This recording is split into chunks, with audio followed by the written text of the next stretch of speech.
Hello guys and welcome back to another video on my channel. Now today I'm doing a match preview, Swansea versus Luton Town. But before I get into the video guys, can we drop a like on this video, comment down below your score predictions and predicted lineups for this game against Swansea, and if you're new to the channel make sure you subscribe. So let's get on with the video. Looking at the current standings between Swansea and Luton, Swansea are currently 9th in the Championship, 1 point away from Preston who are currently 6th in the table, whereas Luton are currently 24th in the Championship, 5 points away from Middlesbrough who sit 21st, but it's actually 6 points due to Luton having a really bad goal difference. This game is very important for Swansea and for Luton. Swansea would like to get in those playoff places by the end of the season, and like I've said like 100 times on this channel so far, Luton need the points to climb out of those relegation places. Looking at the last game between Swansea and Luton back in December, Swansea won 1-0 away from home. Andre Ayew scored in the last 10 minutes of that game. It was a very poor performance from Swansea and for Luton. Swansea were the better side that day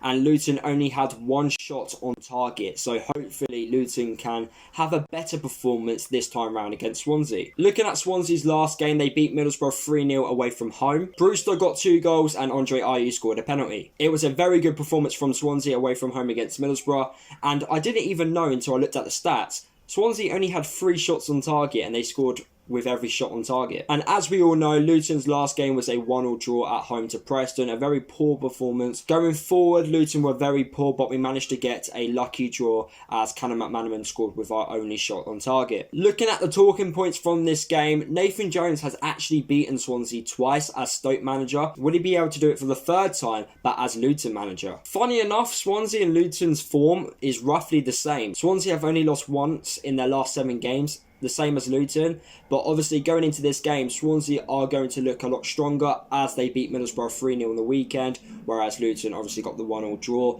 and you can't really count anything before lockdown due to the massive break in between. This is Swansea's first game being at home, so it'd be interesting to see how well Swansea deal with not having like a home crowd. Looking at it from a Luton's perspective, having a crowd against Preston would have helped us massively. It would have motivated the boys a lot more, and we could have potentially had a better performance if a crowd was in the stadium. So it'd be interesting to see how well Swansea do when they're expected to beat Luton. Obviously from a Luton's perspective, we need to make sure that gap does not get increased at the bottom. We're currently obviously 6 points away if you include the goal difference, so we need to make sure that gap doesn't get any bigger, or otherwise it's going to be even harder for us to climb out of those relegation places if we do want to stay up in the Championship. Swansea are expected to win this game. They are at home, they've got better players, they've won on the weekend, so they've got that little bit of like momentum, so really they should win this game, but will the pressure be too much for Swansea to handle? And then comparing the formations between both sides, Swansea play like a 4-2-3-1, so they're going to be using their wingers to attack us, while Luton play the diamond formation. The players you need to watch out for Swansea would be Brewster, the online Liverpool youngster. He's quick, he's very skillful, and he's lethal in front of goal, so we need to watch out for him.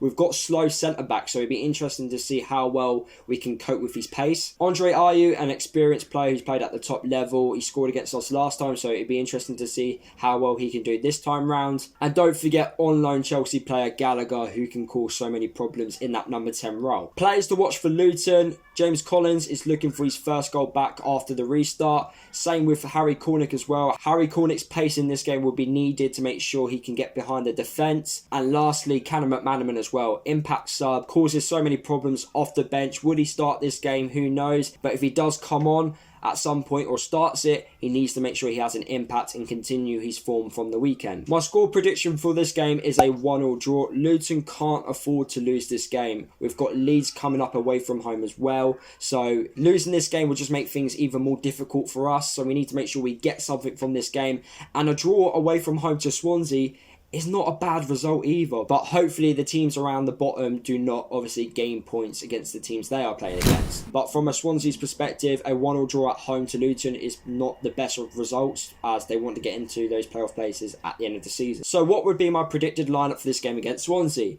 Now, compared to the Preston North End game, I'm going to make 2 changes. Sluga in goal, right back James Bree, Carter Vickers and Sonny Bradley as the centre-backs, Dan Potts left-back, Glenn Ray in that defensive midfield role, Tunnicliffe and Pelly in midfield with Izzy Brown as our number 10, and then Collins and Cornick up top. So only 2 changes. I'm going to bring in James Bree and Sonny Bradley, and then take out Pearson and Craney. So guys, that is the end of the video. Hopefully you did enjoy this match preview. Make sure you drop a like on the video if you did enjoy it. Comment down below your score predictions and predicted lineups. Like I said at the start of the video, if you are new to the channel, make sure you subscribe. Follow me across all my social media if you haven't done already, and I'll see you guys in the next video.